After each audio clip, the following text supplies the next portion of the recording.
Okay, somebody actually did chat. Mark. Okay, thanks, Mark. So second aspect is that all this comes at the cost of increased CO2 emissions, right? And we don't want to. I mean, it doesn't make any sense to burn more fuel and also keep emitting more CO2. So this is a real problem that as well too. Now you may say like, okay, what about okay, that's fine. How about other scenarios where for me, let's say I have an underwater vehicle or something that's doing its thing, it's not emitting, it's battery operated. So is that a problem? Then the answer is yes. Even for deep water vehicles, even with the lack of sunlight, there are bacterial foulings that can form on them, and they can pose all sorts of problems of increasing the drag and reducing the battery life and stuff, right? So we need to know why and how are these creatures, I mean, I would call them organisms, first forming and second increasing the drag. This is the big overarching question that we are interested in. Now I'll try to show you why that's not an easy problem to solve in a laboratory. There are several challenges associated with it, both hydrodynamically and also biologically, or like from the perspective of doing a complete set of experiments. And we'll discuss what are those challenges. So now, before we get there, most of our work or what we are interested is on soft fouling. And before I talk about what soft foulings are, they're very heuristic kind of like nomenclature or like taxonomy or whatever you want to say, is like there are hard and soft foulings. Hard are like barnacles, muscles and everything, they form, and then it's kind of like roughness. They increase the roughness, mean roughness, and all sorts of things. And mostly they produce form drag. Those of you who know what form drag is, it's basically a drag caused by pressure differences, and it's due to, it's not viscous drag components usually. And though they are reasonably well understood in the sense like you can use some empirical scalings and models to kind of estimate what kind of drag you expect. However, on the other hand, you have soft fouling. They are slightly more complicated because they could be biofilm, meaning could be a thin film that could be that could change the that could change the way how it interacts with the flow, the surface interacts with the flow, or it could be slimy, etc., etc., etc. And because of their morphological nature, they also come up with unique challenges and also unique features. For example, they'll have streamers, which I'll show you what a streamer is, right? And the most important thing, in my opinion, is they are compliant, squishy, whatever material it is, and they act as agents of like actually extracting energy from the flow. So how does their physical and morphological properties contribute to drag generation is an open question altogether. And on top of that, these are organisms that live, thrive, that have lived and thrived, that will continue to live and continue to thrive, right? This is life we are talking about, forms of life. So they have different kinds of species. On some occasions, some species are more important than the other, and they are very sensitive to many things. So it's a difficult problem. The soft foulings are the ones that we are primarily focusing is because they are the ones that are causing a lot of problems to like underwater exploratory vehicles and stuff. Because let's say you have a certain battery life, assuming a certain drag coefficient, and then these form, that's not what you're going to get, right? You have to take it out and to recharge it or whatever it is, and how they form, why they form, those are also important questions. Now, why is this challenging to study in the lab? Well, two main challenges is, first is they grow in the way they want to grow. Okay, there isn't much we can do about it. For example, the non-uniformities that you see there, for example, what you're looking at, let me explain what you're looking at. So what you're looking at is like a plate, like about a meter long and like say 6 inches or like 5 inches wide. Sorry for confusing both metric and American units, but like, that's like this big. If you take that plate and then you put it in a quiescent or like a slowly moving fluid and inject it with some algae, which is what this is, and then you wait for a week and you take the plate, the green patches are how they will grow on the surface. You take the same thing after 5 weeks or another sample after 5 weeks, it's of course more denser, right? It's more dense. And then after like 10 weeks, it's going to be a lot more. Now, there is not a lot of control we have over how uniform or non-uniform they are, right? They depend on many factors such as temperature, sunlight, species, I don't know, like moon's location with reference to Saturn, who knows, right? So it's like, it is just really, it's difficult to know, predict what's going to happen here, right? That's one problem. So as a hydrodynamicist, we all understand like this is an important thing is because you need to characterize the surface first to estimate its hydrodynamic drag properties, right? So first, that is one significant challenge. The second is something called sloughing. What that means is, let's say I have a sample like here, right? The first one, right? I have a sample and let's say I want to test what's the drag characteristics of 2.6 meters per second, for example, right? If I take a sample and I gradually increase the speed, it'll start ripping off. And then you end up with a time varying sample that you have to characterize, pretty meticulously. Otherwise, you are measuring different things at different speeds. And that is a time history on like what is over there and like what is not there. These two are really difficult challenges. Now, I mean, you can imagine a graduate student, like, when Joel was doing his PhD, this would cause a huge problem because you would grow something, you expect to take it out, it won't grow the way how you wanted it to grow. Right now, why is it not growing? I have a slide about that. Or why is it growing differently later? I have a slide about what I think are important fluid mechanical aspects involved in growth and why we should know that, right? So these are two main challenges. Now, what we have done so far, which I will talk about in a little bit, is strongly motivated by what Joel did years ago, right? So what he did was simple, easier said than done. It took him a lot of time to finish his PhD, right? So what he did was he studied growth and drag of algal biofilms in a laboratory setting. What he did was he found a algal biofouling, which also Ellie helped him a lot in like characterizing it with microscopes and stuff. I am not a biologist, so please, those are the names of the species that is there, and they are very well characterized. And I think they got the sample from one of the national, from Mike Schultz. He's a naval, from the Naval College, I think. That's from where he got the samples. So all he did was he took that algal biofilm and then he made a growth loop. Hari, another question.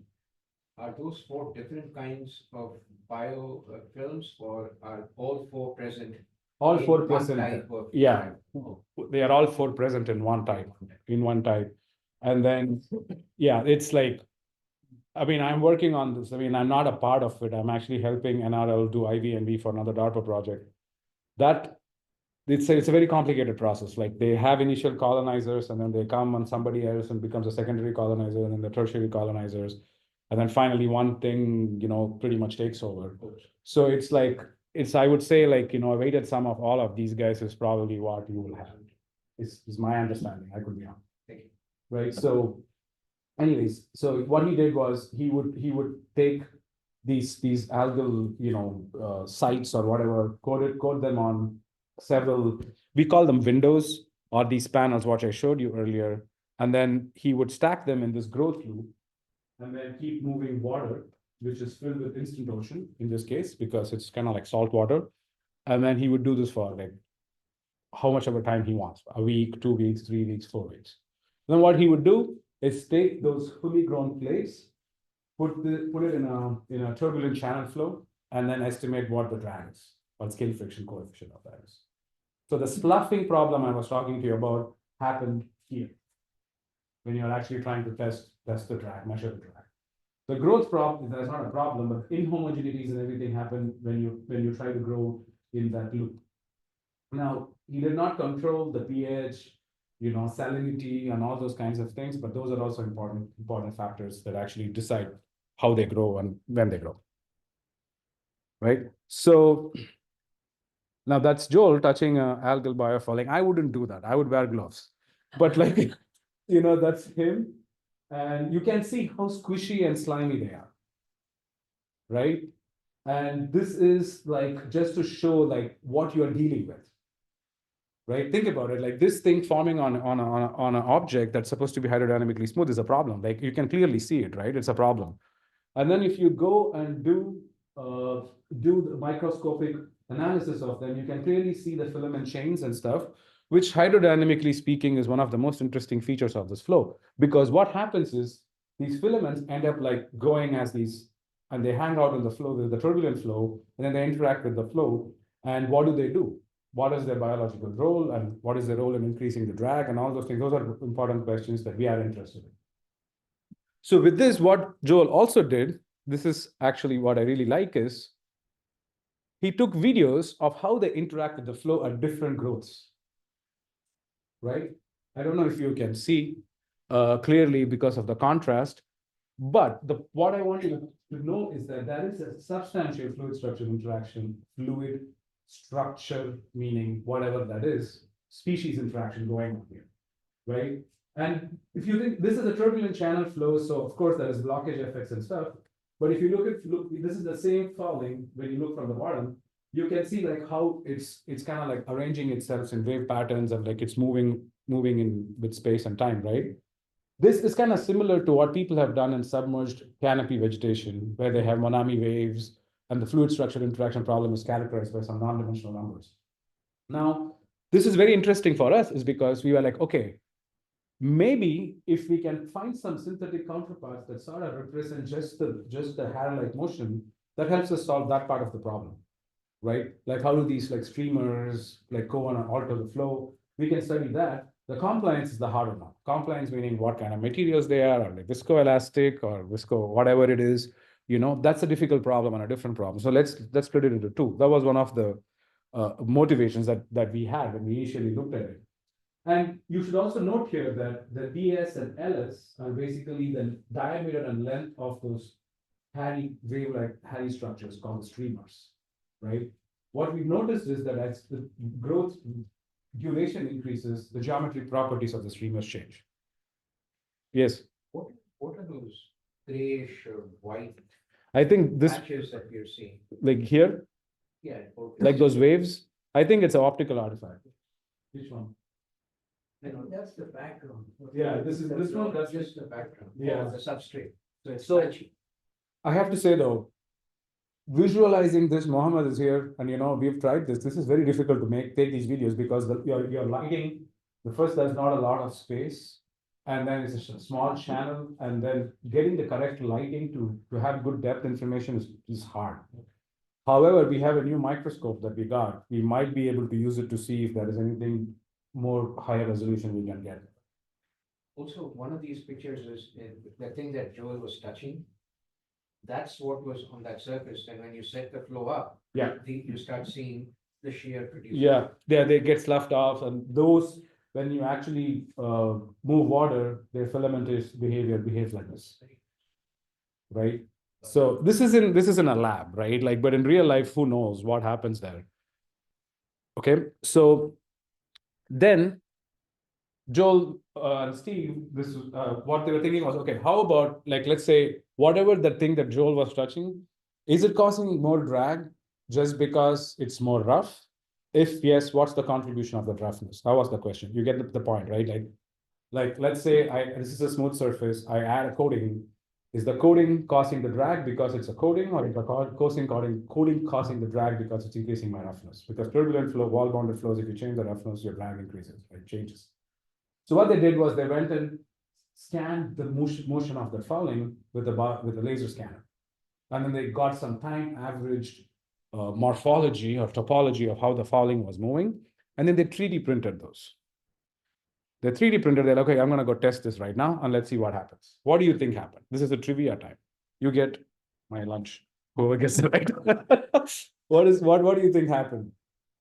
Did you think that a rigid replica made from laser scans of these moving foulings, which are so squishy, did they have more drag or less drag than the live ones?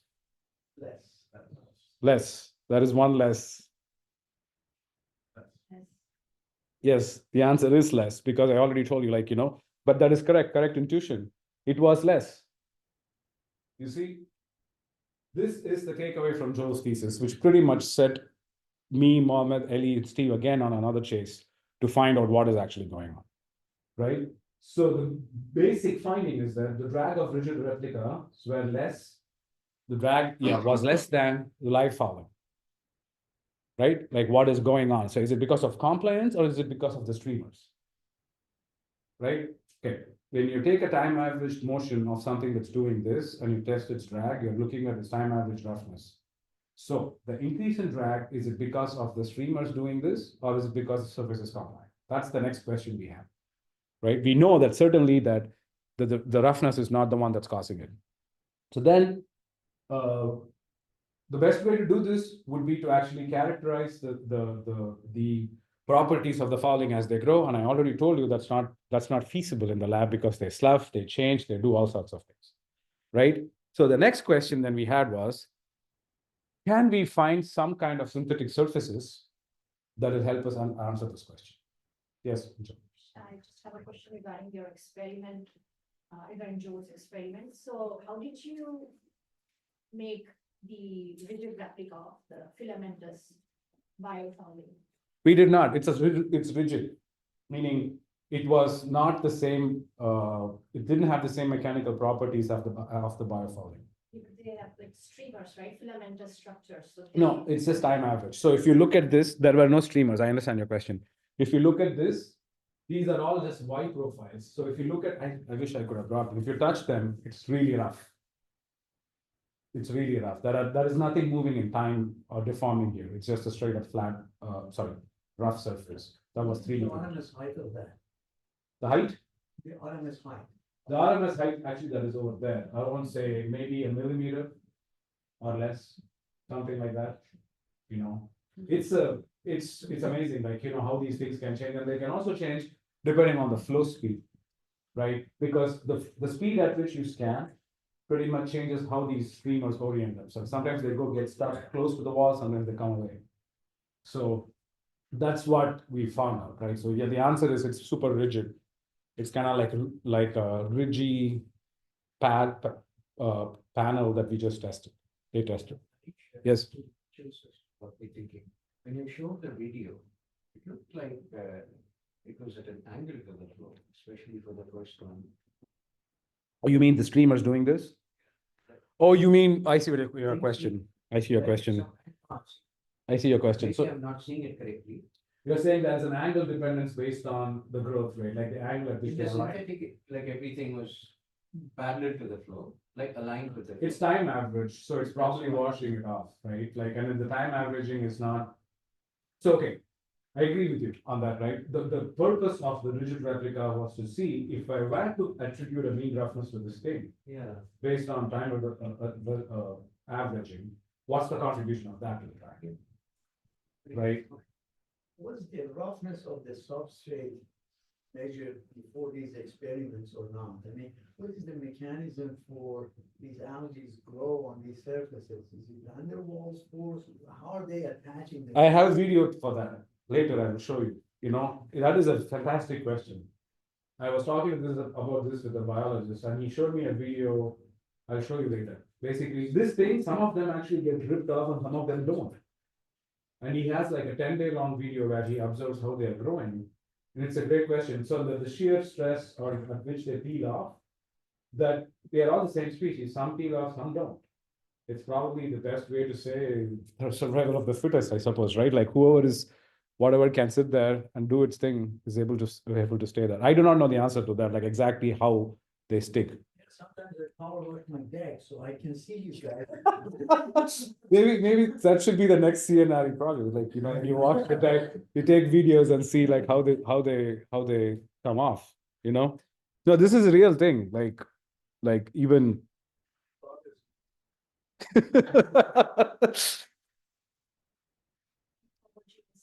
Absolutely.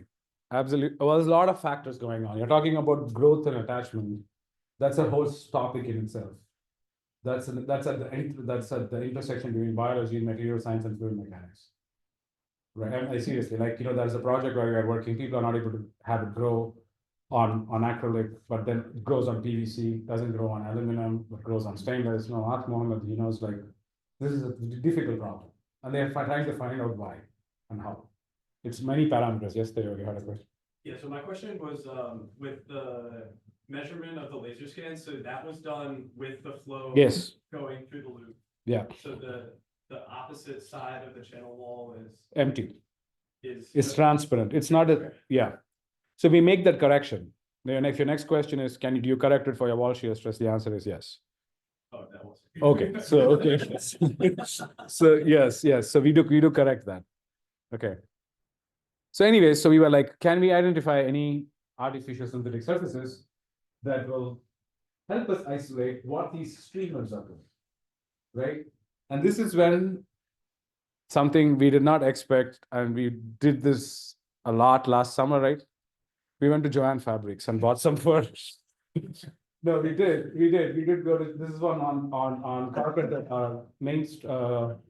which one was it? Nehemiah, right? That one, yeah, anniversary, that's where this is, not this one particularly. And then we bought two furry surfaces with bundles that are like this. And then the idea was, we are just going to see how do these fur-like things, which are not viscoelastic, they are, I don't think they are viscoelastic. I still don't know what material it is.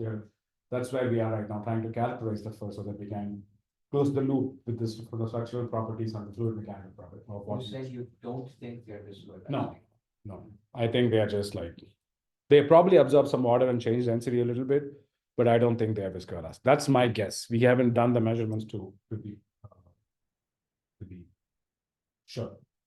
So we took them and we were like, okay, how do these fur behave when you put them in like the same thing? Well, pretty much whatever Joel did, right? So what we did was pretty much the same thing. We installed our fur here, and then we took a laser and we did the laser scanning, of course, the mean rigid replica, blah, blah, blah. Whatever he did for the live biofouling, we did it for the fur. And we also did particle image velocimetry to get the profiles, because to accurately estimate the shear stress, you need the profile. And currently, I hope the long duration PIB data is being analyzed. And, and so because we have some good statistics in that, and we want to talk about the statistics and of like what is actually happening, right? So the principle is pretty simple. Like you get a pressure drop, and this is not H over 2. It actually depends on what the maximum mean is. That's what I was saying. And then you can get the wall shear stress, and from wall shear stress, you can get coefficient of friction. And then U tau, RE tau, all that, right? So what did we do was, before we went ahead and like went crazy, we actually scanned it in a different flow condition and characterized what's the KRMS, meaning what's the RMS of the roughness that the scanner sees. And we also saw, measured its mean height, what's its KF and the diameter and all that. Now, I have to say one important thing though, like people who have done like interaction of flexible pillars, hair-like surfaces with near wall boundary layers, there is an important number called Cauchy number, which actually signifies the ratio of the fluid inertia to the structure's inertia. The moments of inertia show up. Because we don't know the diameters and the length of individual strands, it was really difficult to estimate that number. Why is that number important? Is because that pretty much sets up a natural frequency of how these things move, right? We don't know, and that's one of the things we are working on right now, is to figure out what these are. Nevertheless, if you look at it, they bundle together, right? So what I'm trying to say is that there are two timescales involved. One is this timescale involved with the bundle moving together, and one is the timescale involved with just the thing moving by itself. Right? Just keep that in mind. So is the diameter of the strands the same as the strands of those algae strands? No. So that would be different, wouldn't it? It would be, but Joanne Fabrics have the closest. So that is the other. You have a great question, and that seriously is the answer. Like, ask Swami, and we spent a lot of time. We bought a lot of stuff from Amazon. Any website that could promise anything like a fur was purchased, pretty much. And this is the one that came close. No, you have a fantastic question. Yes, Gary. Could you maintain like a fixed ratio, say like the original boundary layer thickness versus the biofouling characteristic, and then keeping it the same, like increasing or decreasing this boundary layer thickness? Yes, you can. So all of these questions are possible, and that's what we're going to do next. Is that we are going to come up with surfaces and make up even one with all the 3D printed one, which is super elastic. We have that. We haven't tested it yet. It's a material science problem. Where is Mac? I saw him here. Like, it's a material science problem, right? Because you need surfaces that have good precision, and we know exactly where the strands are. And even if you do that, what material properties do you assign to them, right?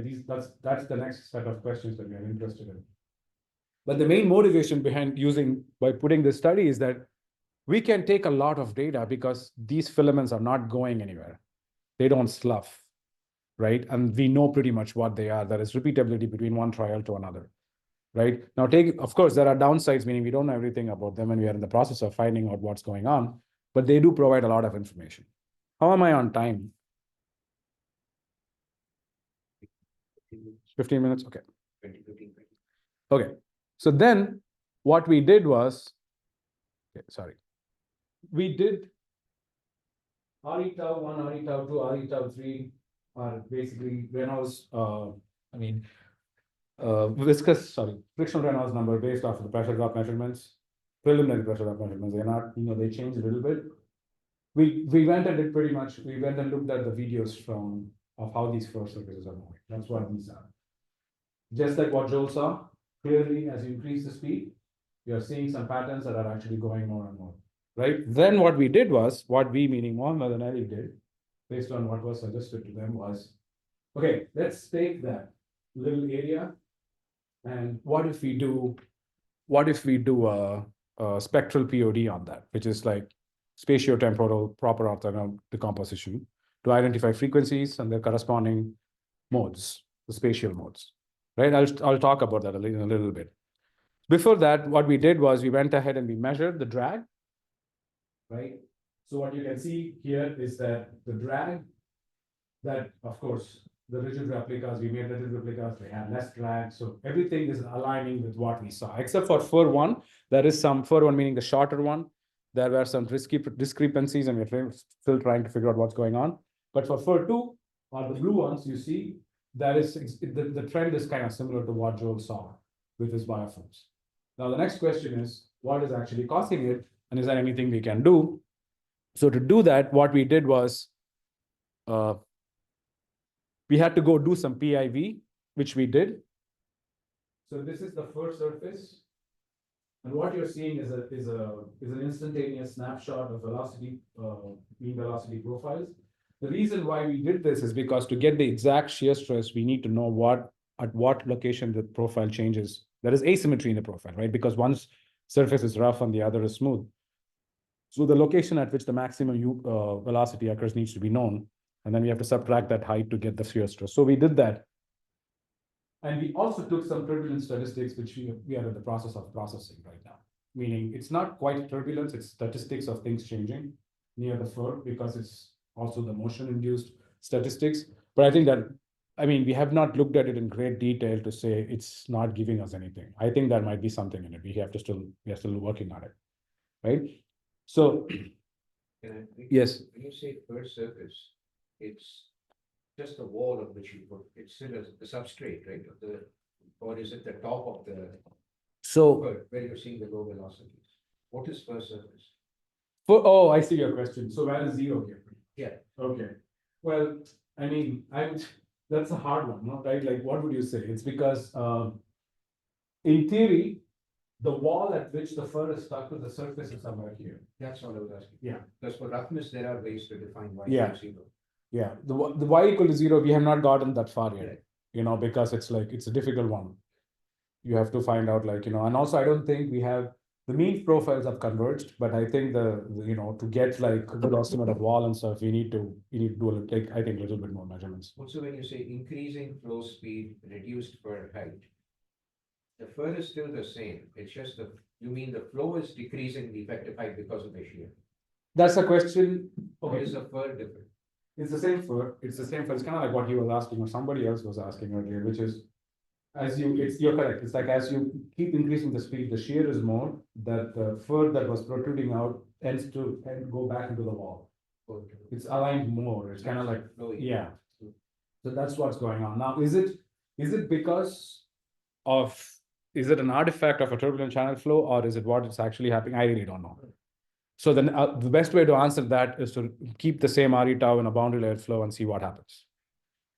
Right? That's the way to do it. Like, you put it in a one flow and you keep the same RE tau. Another important factor seems to be how water molecules bound to the surface, right? So if you make it wet and then tip it over compared to the original material, you know, the way I saw from the algae, they had a lot of stored water, so they can hold on to it. These type of materials usually are somewhat hydrophobic, and therefore that can make a big difference. Absolutely, absolutely. And also you're absolutely correct. And also the added mass will also change depending upon like, you know, what the material, how much water it's taking.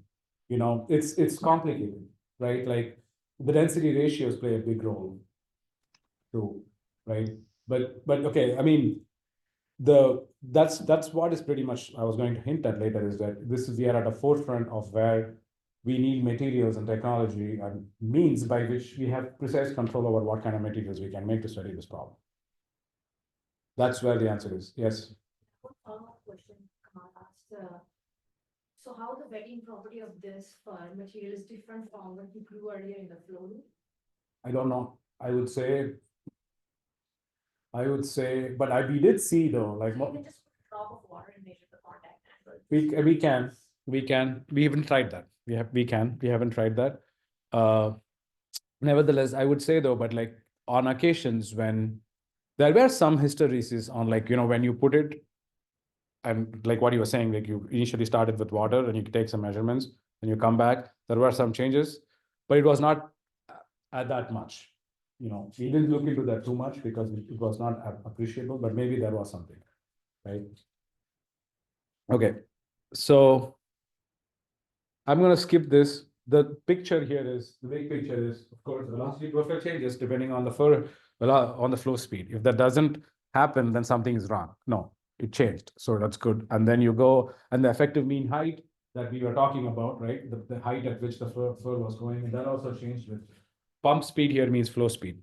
Okay, here is what I think is the most interesting aspect of it, right? So let's ignore for now, like the green symbols, right? So what we saw was this trend of CF sort of like being like, you know, usually when you do CF versus REH for these things, it kind of like keeps going like that, right? With REH or something.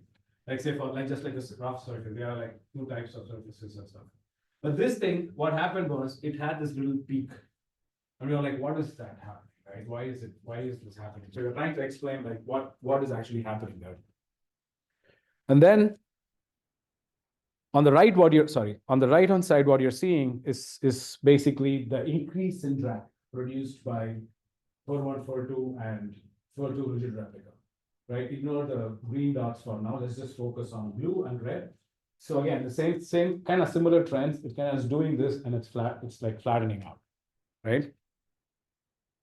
With REH. And then we tried different things. We were like, okay, is it like, can I, instead of REH, you know, people do this, right? So you can also plot CF as a function of K plus.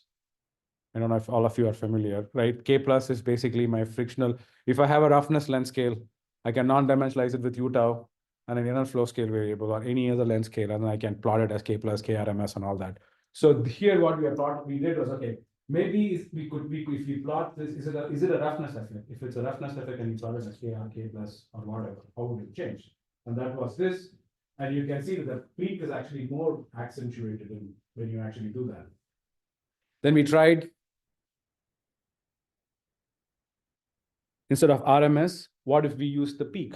Like something like what we are doing with the peak valley ratio. What if we use that? What is take the maximum of the peak, and then we non-dimensionalize based on that?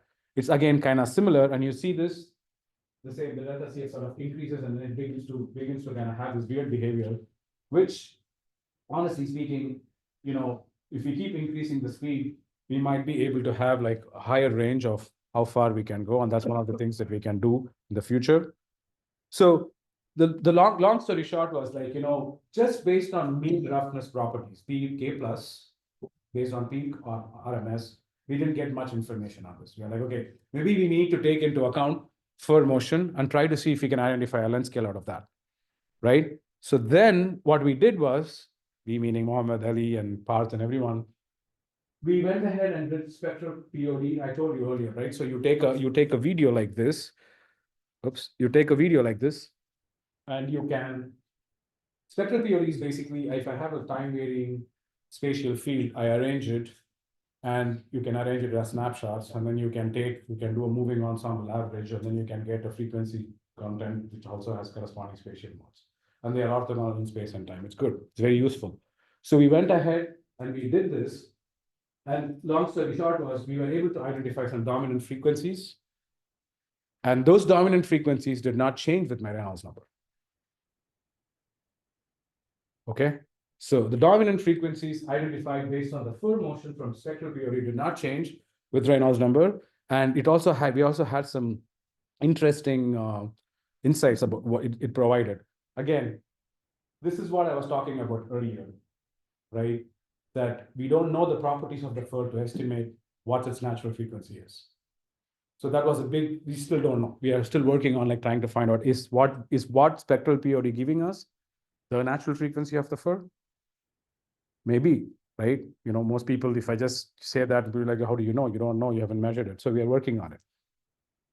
Now, here is what I would like to point your attention to is how spectral POD works is it'll give you, say, for example, 3 dominant modes, for the sake of argument, 3 dominant modes. And they will be ranked by frequencies. Frequency 1, frequency 2, frequency 3. And then for each frequency, you have a bunch of modes, which modes are important, right? So you can plot frequency 1, mode 1, or frequency 1, mode n, or frequency 2, mode n, whatever. You get the point, right? So what we noticed was, first, the frequencies we observed were sort of harmonics. 150, 285, 585. In my opinion, they are sort of harmonics, like 15 hertz, right? Like it depends on the resolution of your videos. And then what we found was the spatial structures had that pattern of what we saw in the videos of if you were to take a spatial Fourier transform along the red line, you can actually get a length scale out of it. Which could mean the fur motion, or which might not, I don't know. But that's something TBD. We are working on identifying a length scale from spatio-temporal variation of fur motion. The question is, if there is a length scale that can be identified from the spatio-temporal variation, will that help us explain the trend that we saw in CF? That's the question, right? Right now, we don't have a length scale identified based on the spectral POD or any other methods, right? Because we just have videos. So see this in this, you can see it more clearly actually, right? At higher Reynolds RE tau, the striations are more well defined in the my spatial modes, right? We did try taking spatial FFT to get a wave number out of this, but it didn't go very well because a lot of noise. We didn't have enough energy in the data for us to do that. So then what we did was, okay, how about this is all just different types of spectral POD data, right? So as you keep increasing the RE tau, the amount of energy in each mode, right, kind of increases and it becomes pretty broadband, as you keep increasing RE tau. It's just meaning it's just beginning to go and get distributed across all frequencies, right? That's the first eigenmode, and this is the second eigenmode. Don't worry about all this, right? The big picture is, we identified 3 frequencies and they seem to mean something. Then we went back and we were like, okay, okay, let's say these frequencies correspond to the natural frequency of the fiber. If that is true, how do they compare with different time scales of the flow, starting from the inner flow all the way to the outer? So that's what this is. This is basically T outer over T. T0 is basically what's based on of the frequencies, and T mu is the inner flow timescales based on your U tau mu and that, right? And the same thing based on delta, and delta here is H/2, which is my outer flow scale timescales. What you should notice here is that the lower frequencies at lower RE tau, they become compatible with the viscous timescales, which is expected. I mean, I found it was nice, neat to see, but it's expected, right? However, when you go to higher RE tau, it's actually the outer timescales, they become more and more compatible. as you keep increasing RE tau. Now, what is the effect of this being a turbulent channel flow? That's a difficult question to answer. The best way to answer that would be to do a boundary layer flow, which is what we are planning on doing next. The difference between channel flow and a boundary layer flow is substantial, right? This is again trying it with different length scales like the channel height and the plate height, et cetera, et cetera. I don't want to take too much time. Now, okay, this is what I wanted to talk about.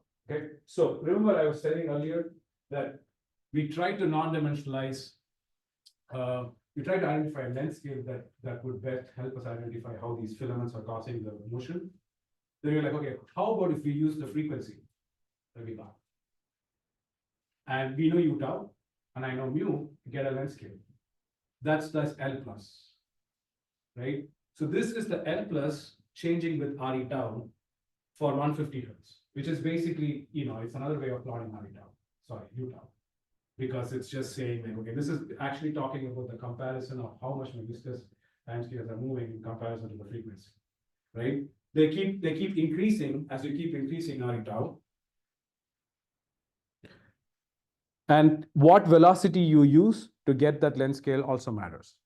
Here we used u tau, you can also use um, right? If you use um, this is what we get. And then if you go and plot, this is still work in progress. If you go and plot your delta CF, this is the one I want to say, delta CF with L plus, what we saw was for all the three frequencies, it kind of increased linearly and then pretty much flattened out. It's beginning to flatten out, which means that there is going to be, the way I interpret it is this is still in the making. Don't crucify me for this. What I think is going on is up until this particular portion, at least for this turbulent channel flow on this fur, it's behaving like a fluid structure interaction problem. After which it's probably behaving like a rough surface. This is what I think. Because after that point, it's just doing its thing, right? Because everything is happening on the inner flow timescales are so small that it probably just doesn't have enough time to adjust itself. And it's just maybe becoming just a great form drag or whatever that is going on over there beyond that point. The best way to verify this is to actually make more near wall measurements or analyze our PIV data and do all that to see what is actually happening. Okay, so I will stop soon. We are making progress. We need new surfaces and things that will help us understand this problem better. A good, hair-like surfaces with known structural properties will help us understand this problem better, and also, whatever we find, we can probably try to extend it to what's happening in real life, right? So I would say Joanne Fabrics has helped us. Like, I'm serious. This is. I'm sorry, this is not a joke. I'm serious. Like that fur actually has helped us understand this problem better. Post this on YouTube. No, yesterday I was on some other meeting, and somebody said that, the last time I built this, Mohammed was there, and the last time I built this facility, I went to Home Depot like 3 times every day for 2 weeks or something, and then they knew me at the end of it. And I said, like, which project gets done without going to Home Depot? At least most of the ones I worked, in the first page of acknowledgements, I should be Home Depot and MasterCard. You go every time. Like, how many times did we go to Key West? They know us now. You go there, we don't even live there. They're like, hey, what do you want today? Do you want some, plumbing, valves, this, that? So, no, seriously, Joanne Fabrics is great. And if anybody has any ideas to make these hair-like surfaces in a manner that's repeatable and we know the properties, please talk to us. We are very welcome. Yes, Max. We should do this because this is an important problem. None of their work, I ordered it online. Okay, that is the secret. Because everything is going for the double-sided fabric, so you couldn't actually paste it onto the plate. So I'm giving credit where it's not due. I like this one we got from Joanne. Oh. Or you did find It still stands. Okay. I mean, all grad students in our lab know where Joanne Fabrics. I suppose we stop mentioning. Okay, so sure. So anyways, this is the summary of what the technical aspect of the study was, using synthetic surfaces that resemble biofouling. And we still have a lot to do. and we plan on doing a more organized way of making a scientific furry surface and all that. But before I conclude, I want to say, you asked a question about, this is from one of my colleagues in Essex in the UK. You see that video? Some of them will just rip off. These are like I don't know what they mean, anemones or whatever it is. They are some kind of like, you know, I think they become corals or something like that. I don't know. Starfish. Something like that. They are so this is when they are growing and attaching, and it's pretty fast, right? Like look how much they are flooding. If you probably take a Fourier transform of that, you might be able to get some information about, you know, and you know the flow speed. Maybe you can get infer something about their mechanical properties. I don't know. That's a question, right? I think this particular field is a very rich problem. It's extremely, there are multiple things going on, right? And I think we should approach them as organisms living and thriving just like us, and probably as capable of surviving wherever they want as much as us, right? So, because then you start respecting them, then you start asking questions where, how would you react to, right? Because, see, for example, what's the role a turbulent flow plays there? If a laminar flow result in the same morphology of a biofouling than a turbulent flow, I don't know. There are some people who believe that you need turbulence to bring in all the nutrients to make sure that everything is like mixed. Some people think no, right? Will this guy want a laminar flow or a turbulent flow? The one who's trying to like hold on, right? I mean, he of course wants a laminar flow. He doesn't want a turbulent flow, right? But then what is the again, another question is like, what are the timescales of growth versus the timescale of turbulence? What are the timescales of or the fluid flow problem, right? That's an important question too. You know, like think about us, right? So we have seasons; those are our timescales, and they make a big difference in the way how we adapt and how we thrive. So maybe they have something like that. There is some timescales involved that we don't know, right? And one of the most important things that I am really interested in is temperature gradient and scalar transport, right? Like say, for example, upstream of this, there is a fish or something that's decaying. I'm just sorry for the gory images, but like, you know, something that's a source of organic matter, right? How is that organic matter transported from that point to where these things are? And what is the role of streamers? Are these streamers just like, you know, fishing poles that go and catch stuff? I don't know. Like these are all questions we don't know the answer to. The biologists know some and we know some, but I think once we put all of this together, we not only know how they grow, but we will also be able to grow them for purposes like cultivating algae and stuff. It's a difficult problem too, to cultivate a lot of algae, you know, because you need to know how to change the flow, how to manipulate your environment and a lot of things. So there is a lot to be discovered and used and to benefit from this problem. This is what I think. Okay, then our future work, I mean, I already said, we are going to do some volumetric PIV. As I said, my real interest in the next few years is to see what happens to scalar transport when you inject something upstream, midstream, and downstream, and these things are doing this, right? And can we relate that to a concentration? How does the concentration gradient go? Because those are all questions that will help us understand how diffusion and all these processes are important. Let's say you want to control them. How do you stop diffusion from happening, right? And then Monami waves are like very common waves that happen in submerged vegetation, fluid structure interaction problems. The plants move in a certain way. How do they behave? We need to do some velocimetry for that. So that's the plan. That's what Rodrigo is here for, I think, you know. So this is another thing we work on with Jesse. I wanted to just add it in because people are interested. We try to use, this is a collaboration with Professor Capisulatro and Emmy, is that we take particle tracks and try to get as much information as possible. And we are trying to use SPH, smooth particle hydrodynamics, which gives us point-wise derivatives of point-wise measurements. It's pretty neat. And we have applied it to DNS and stuff, and, you know, it looks promising. And last thing is, oops, this is the flow loop we also have access to. This is the dedicated biofilm drag flow loop that's in NRL Key West, which is where we will be going next week sometime. It's actually not really fun to go to this lab. When we go to Key West, we say, oh, we're going to Key West. Everybody thinks that we are actually going for like a, you know, oh, it's so nice. No, it's not, because it's really humid, it's really hot. And, and this is actually like a shed, you know, and you have to sit there for like, right, Mohammed, like from 8 to 4 or something, and then you don't have anything to do. You just go back to the hotel and you're done, right? So, but this is a loop that Mohammed pretty much, it's, you know, all of us, he built most of it, but we designed it together. It's functional, it's good, and it's designed to measure drag of biofilms that the Navy encounters in the Bay of Key West. It can take salt water, it can change the temperature, it can do a lot of things. It can still be better, but it will be later. But right now, it's one of its kind. With that, that's all I have. Thank you. Thank you, Ganesh. We have 2 or 3 minutes of questions. Yeah. Oh, Max. So maybe a couple of notes, in terms of structure optimization, structure function optimization. Trees, their leaves flutter in wind.